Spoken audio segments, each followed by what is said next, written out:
You asked how to buy shares of Mayr-Melnhof Karton AG. This company makes cartonboard and folding cartons for packaging. Its stock trades on Xetra under the ticker MYM.DE. And this video is for educational purposes only, not financial advice. To buy the shares, you need a brokerage account. I'll use eToro as a neutral example to show the steps. After registering, you must verify your account, usually by uploading an ID, and add funds before you can place a trade. Use the platform search box and enter the ticker MYM.DE to find the Mayr-Melnhof listing. Confirm the exchange and company name to ensure you selected the correct share.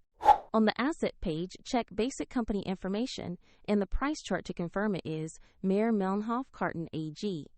Verify the ticker MYM.DE in the Xetra listing before proceeding.